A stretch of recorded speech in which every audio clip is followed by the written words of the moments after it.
Sospecho que si esta mañana alguien que no sabe mucho de la fe cristiana entrara a este recinto y nos encontrara a nosotros cantando, orando, alabando, predicando de una persona que no está aquí, diría que somos una manga de locos, ¿no es cierto?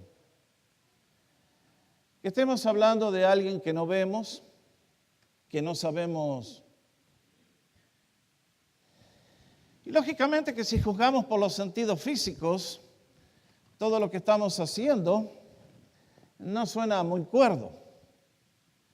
Pero esta mañana estamos aquí porque nuestro corazón ha sido poseído por una convicción de que alguien invisible pero muy real ha llegado en medio nuestro y está aquí con un poder y un propósito sublime y puede hacer cosas realmente increíbles como las que hizo en aquel primer domingo que leímos hace un minutito. ¿Por qué estamos haciendo lo que estamos haciendo esta mañana? Porque todo tuvo su origen en este domingo que le llamamos el Domingo de Resurrección.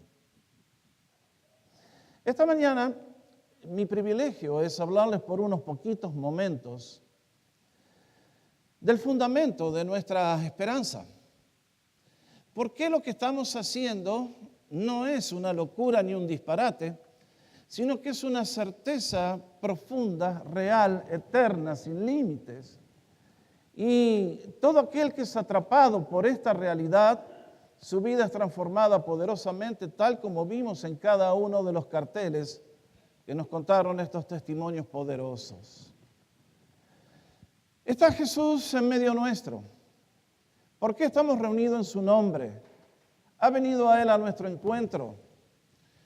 Si estamos aquí es porque estamos convencidos que lo que ocurrió ese domingo de resurrección es exactamente lo mismo que está teniendo lugar en este mismo instante aquí en Pasadena, en la esquina del Freeway 210 y la Avenida Lake. Ustedes y yo, cuando nos acercamos al capítulo 20 de Juan, encontramos la conclusión de un escrito destinado a producir fe en nuestros corazones. Y si ustedes miraran el Evangelio de Juan, encontraría que fue escrito de una manera muy especial. Juan nos va a contar 7 milagros del Señor. Cómo Jesús transformó el agua en vino, cómo sanó a un niño a la distancia, cómo dio vista a un ciego, cómo resucitó a Lázaro. Pero el milagro más grande es el que tiene lugar en este capítulo 20 y es la resurrección del Señor. Y es por eso que en esta mañana quiero darles un poquitito de lo que contiene este capítulo para que puedan entender mejor lo que leímos. Si ustedes miran bien, este capítulo habla de dos cosas. Nos muestra las evidencias de que Cristo resucitó de los muertos y nos muestra los efectos que produjo en la vida de aquellos que le vieron resucitado. ¿Me siguen? Lo primero que nos habla el escritor es que Cristo resucitó de los muertos y para ello nos va a dar ciertas evidencias. ¿Cuáles son ellas? En primer lugar, Juan nos va a hablar de las evidencias físicas. Vean ustedes los primeros 10 versículos del capítulo. ¿Qué encontramos aquí? Encontramos el amanecer de un día como otro día. Un día de dolor y de tristeza, de desasosiego, de miedo para todos los seguidores de Jesús. Recordemos, el viernes cuando Cristo fue crucificado, murió. Y cuando lo bajaron de la cruz era cadáver, muerto, muerto, muerto, cadáver completamente muerto. Como si alguna vez hubiera un cadáver vivo, ¿no es cierto? Pero el Señor cuando bajó estaba completamente muerto. Los que lo tomaron, lo envolvieron con una sábana, apurados porque venía la Pascua, lo pusieron en el sepulcro. Y las mujeres que le amaban no alcanzaron a completar el proceso de embalsamamiento, de momificación, y los ungüentos que tenían los tuvieron que guardar hasta el domingo a la mañana. El sábado, siendo el día sagrado que era, no podían moverse de casa. Y esa mañana el relato comienza con mujeres y hombres que lo que tienen en común todos los que leímos, ninguno esperaba la resurrección de Jesús. A pesar de las enseñanzas del Señor, ninguno, debido al paradigma que tenían en la mente, esperaba que Cristo volvería a vivir.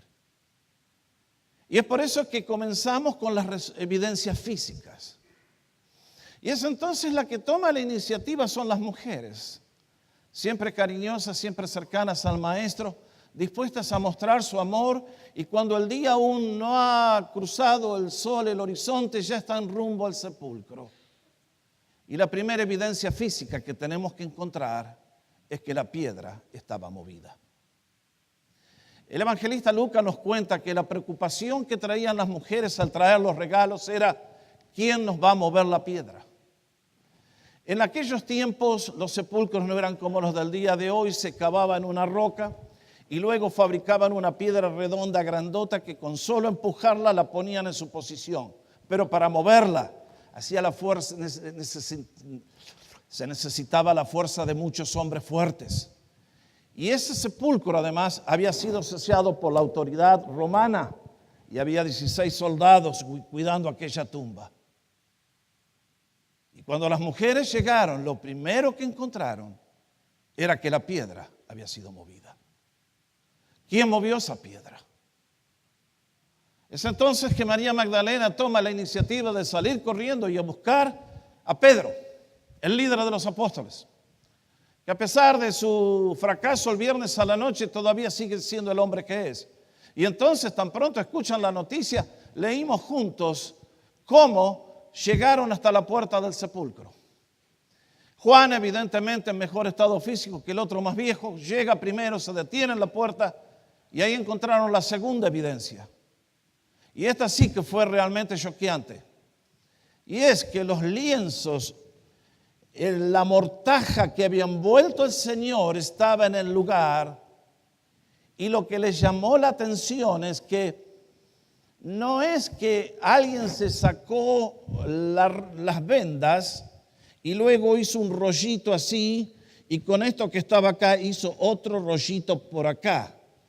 La fuerza del lenguaje griego nos hace ver que cuando al Señor lo pusieron en la tumba acostado, lo único que se veía de su cuerpo era la cara y el cuello.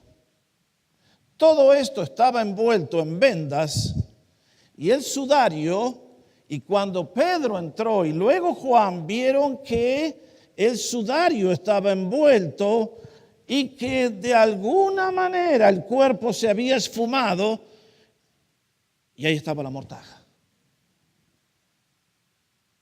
Y entonces, evidentemente ladrones no habían tocado ese cuerpo. Ladrones comunes no hubieran ido contra 16 soldados romanos armados. Los discípulos no podrían haber robado ese cuerpo, estaban temblando de miedo.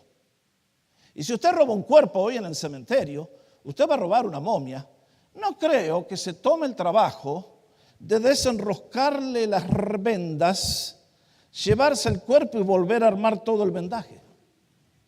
La vez pasada miraba el video de un robo mostrado en el noticiero, de alguien que entró a un store a robar un ATM.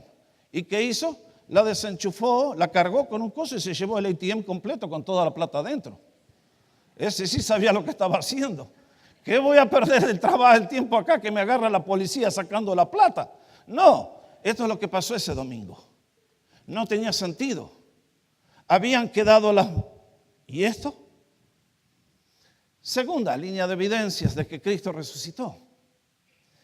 Los encuentros que Él tuvo. Él fue a buscar, como leímos, distintas personas, a quienes se reveló en persona, para hacer algo con ellos que ya voy a explicar. La primera persona a la que se manifiesta es a María Magdalena. María Magdalena era una persona que había tenido un encuentro transformador con Jesús. Nos cuenta la Biblia que ella había sido invadida por 7 espíritus demoníacos y vivía una vida de esclavitud. Y un día Cristo con su poder y su palabra la hizo libre. Y ahora en María encarna el principio al que mucho se le perdonó, mucho ama.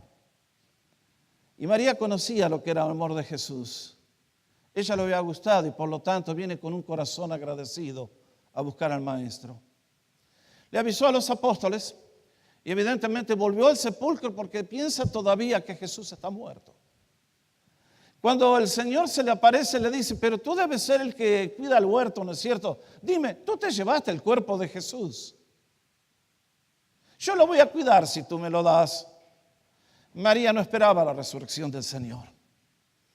Y entonces el Señor se aparece a María, se da a conocer y ocurre lo que ocurre. El segundo grupo al que se manifiesta Jesús es a sus apóstoles, a sus discípulos. El jueves a la noche en el aposento alto habían celebrado la Pascua. Luego salieron al jardín de Getsemaní, vino el viernes con su tragedia. Pero aquel lugar evidentemente ahora era el lugar donde ellos se juntaban. Y el domingo a la noche, allí está, reunidos. Y entonces, es a esta reunión de sus hijos, a quienes ya no llaman más sus apóstoles, sino sus discípulos, donde todos valen lo mismo, es que Jesús hace su entrada. Y vaya entrada que hizo. El lenguaje nos dice que la puerta estaba cerrada con una barra bien gruesa, como la que ustedes y yo hemos visto hace 50 años en las puertas de nuestras granjas, de nuestras casas, donde se ponía una barra de metal para que la puerta no fuera violentada. Los discípulos tampoco esperaban la resurrección de Jesús. Tenían miedo de los judíos, nos dice el relato. Nos dice que de la misma manera que el viernes a la noche vinieron a buscar a Jesús, ahora tenían miedo de que los iban a venir a buscar a ellos para llevarlos a la muerte también. Y Jesús aparece en medio de ellos. No golpeó la puerta. Simplemente, en un momento, se materializó en medio de aquel círculo de hombres que estaban reunidos allí, temblando de miedo. Qué notable. Jesús está en una nueva etapa. Jesús está en la etapa que ahora los tiene que preparar a los suyos para hacer la transición de verle con los ojos físicos para comenzar a verle con los ojos del Espíritu. Y por eso en un instante se materializa dándoles a entender que Él ahora que ese Espíritu rodea todo y está en todas partes y al mismo tiempo está con nosotros siempre. Y es por eso que el Señor viene en busca de los suyos a quienes ama y les trae un mensaje de paz. Aquel grupo de hombres todos le habían negado el viernes a la noche.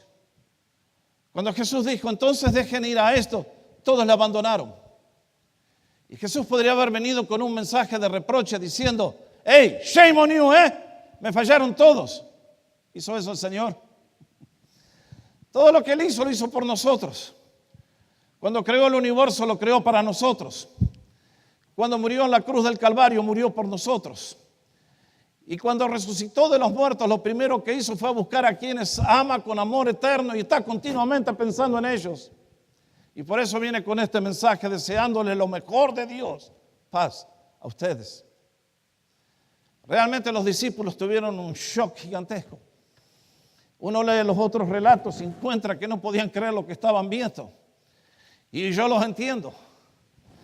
Si yo le dijera a usted que mi abuelita resucitó de los muertos, usted sabe lo que me dice, ¿no? Mire, pastor, acá tengo la tarjeta del doctor Petronilo Menchaca. Trata con locos como usted que creen que los muertos resucitan. Y Jesús les tuvo que dar las evidencias.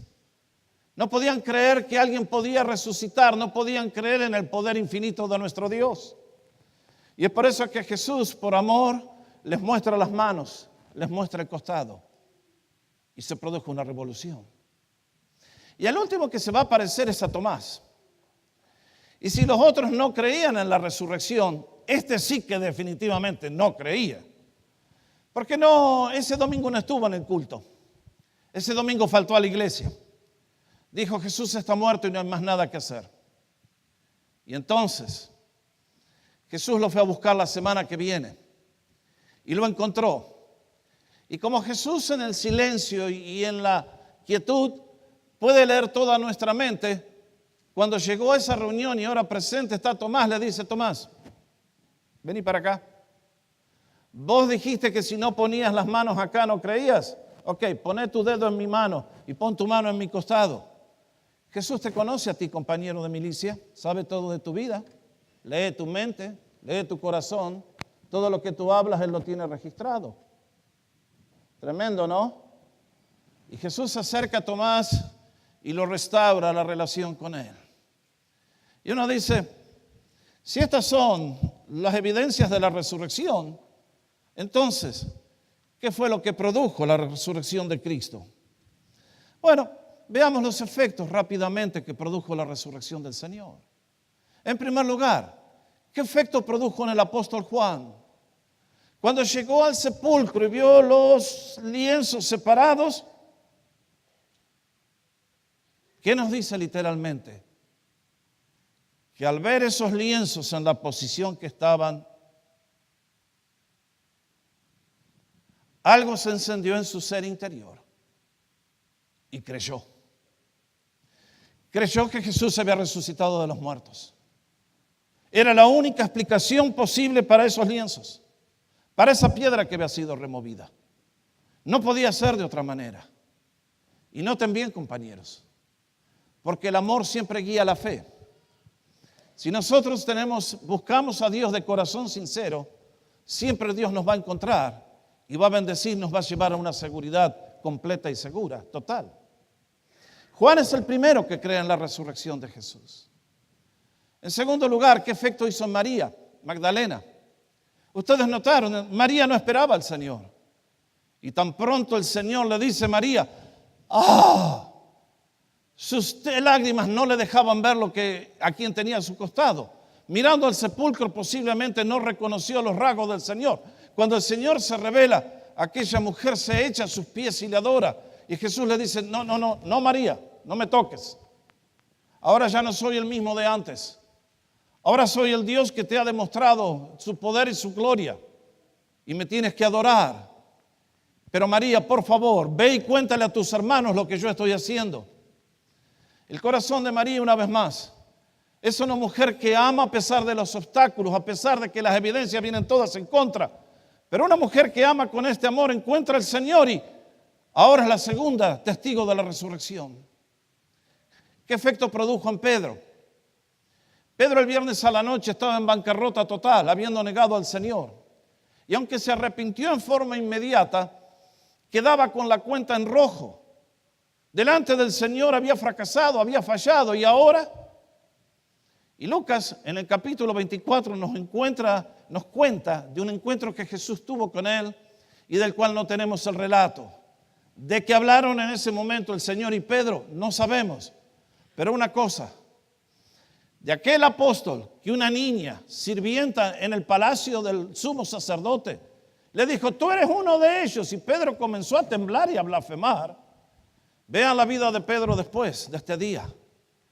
Y pasa a ser el hombre valiente que enfrenta a toda la nación hebrea y les dice, ustedes mataron al Hijo de Dios y en ninguno otro hay salvación porque no hay otro nombre dado a los hombres en quien podamos ser salvos.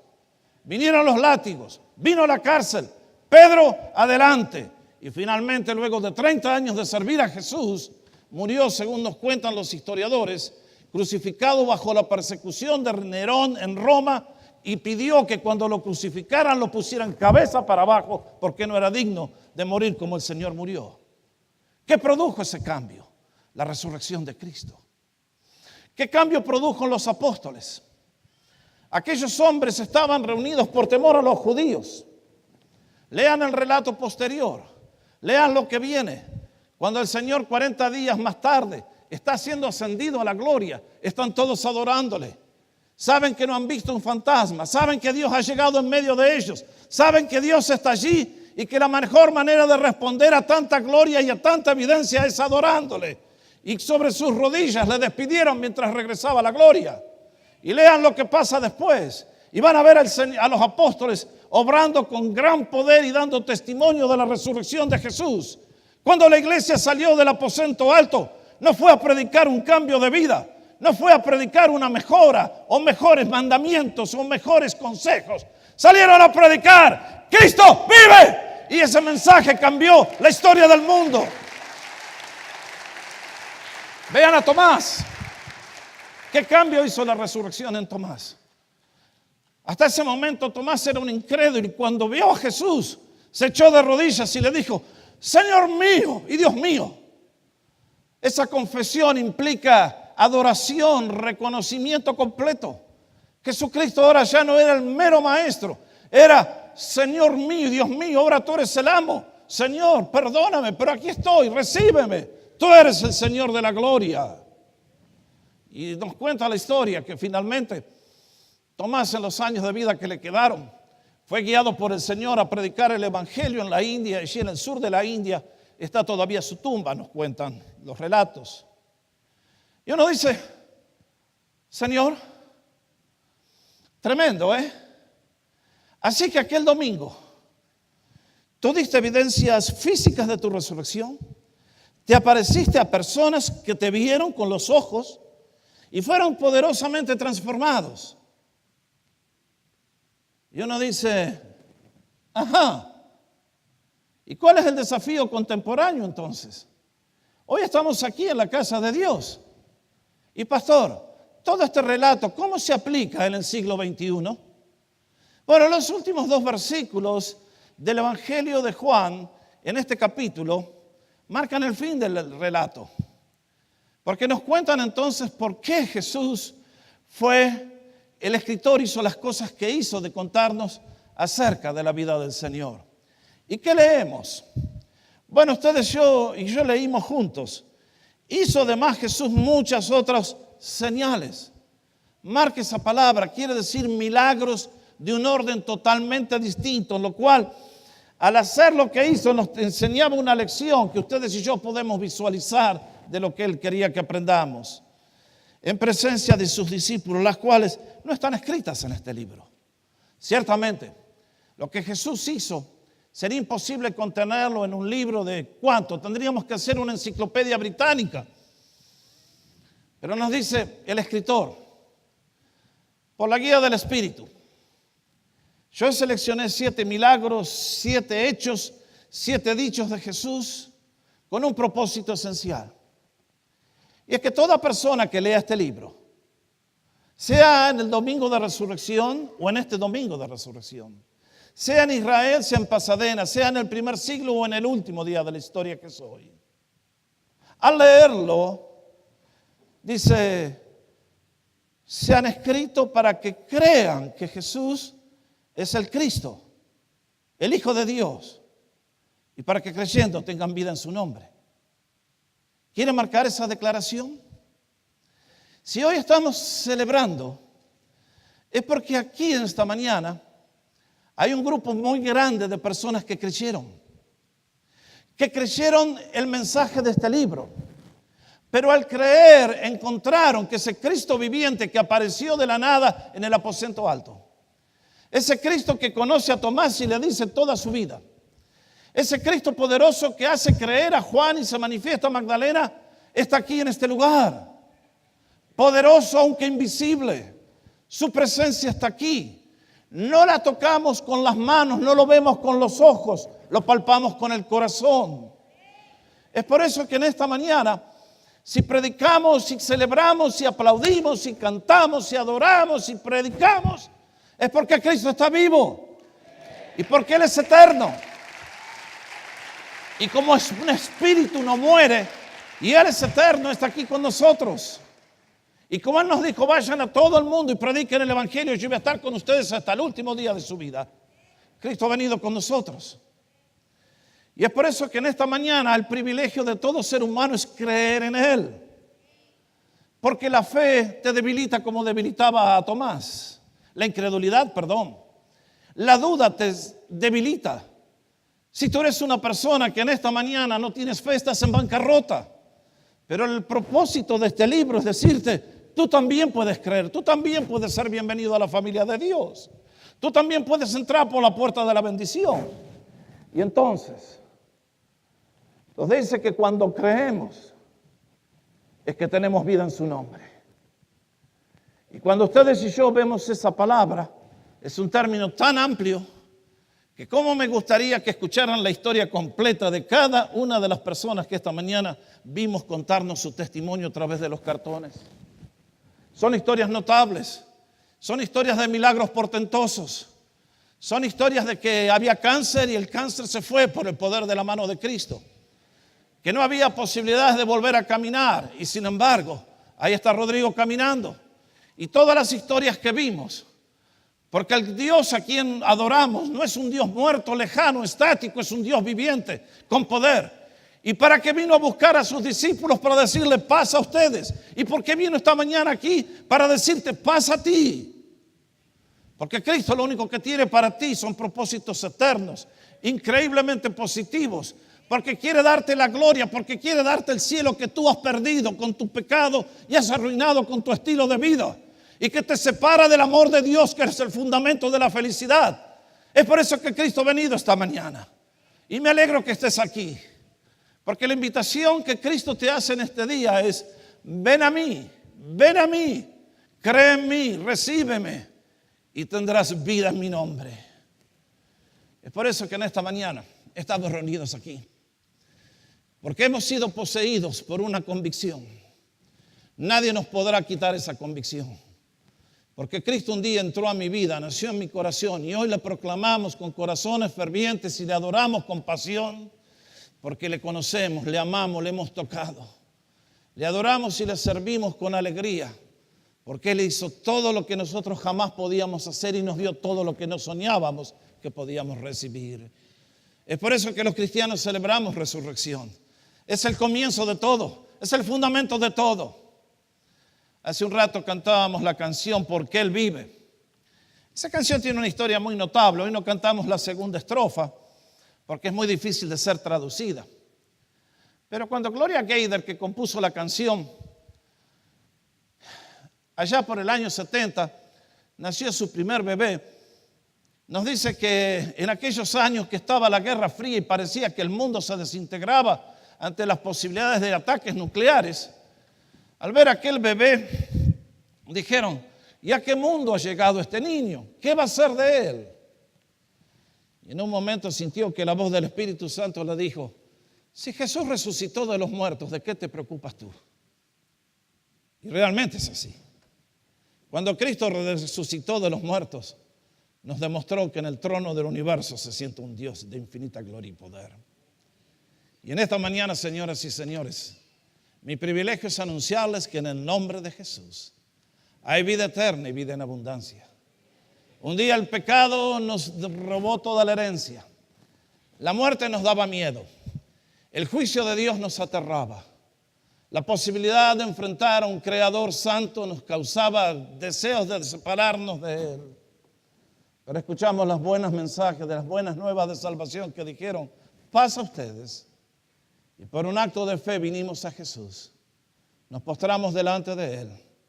Le adoramos y le dijimos, Señor, creo en ti, sé tú mi Salvador y mi Señor. Dijimos, Señor mío y Dios mío. Y realmente que la revolución llegó a nuestra vida. Yo no sé a quiénes tengo esta mañana en esta casa, veo muchos rostros nuevos. Tal vez usted ha llegado al sepulcro esta mañana pensando, ¿y quién habrá movido la piedra? ¿Y qué pasó con esos lienzos? ¿Y qué celebran esta manga de locos cristianos? Quiero decirte que Jesús en esta mañana quiere removerte toda esa ignorancia y todas esas dudas, llenarte con su gloria y su salvación eterna y hacerte uno de sus hijos para que tú también puedas conocer la gloria del Dios vivo que está aquí a tu lado, te rodea con su amor y te invita a ser su hijo.